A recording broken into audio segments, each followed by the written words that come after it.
So every Wednesday night when I come home after church, I do the same thing. The first thing I do is I put away our trash cans.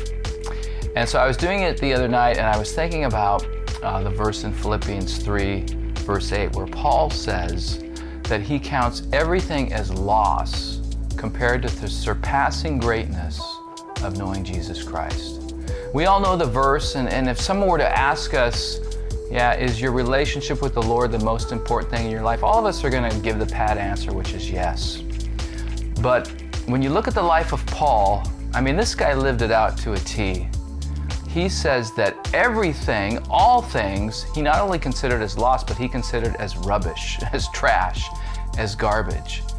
And so it got me thinking, I believe this and I know this, but do I live this out?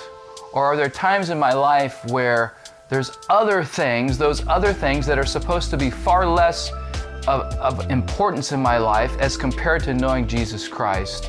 Do sometimes those take preeminence over my relationship with the Lord? Because Paul says, not that those things are totally worthless, because there's things in my life that they're worth something, they're worth a lot. My marriage is not worthless. When my children were born, that's not a worthless thing.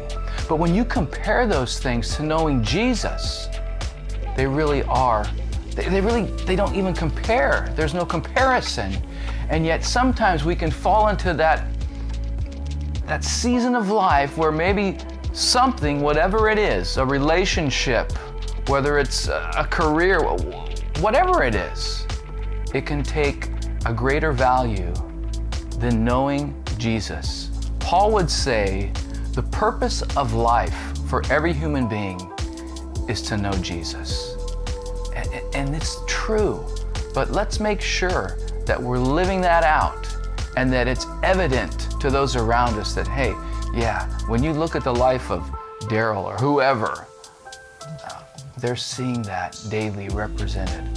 That, guess what, guys? There's a lot of things that, they're not totally worthless, but when I compare those things to knowing Jesus, there's really no comparison. I mean, when you look at that Greek word rubbish, it means, it's like the vilest refuse that you could ever imagine. It's not only worthless, it means it's offensive.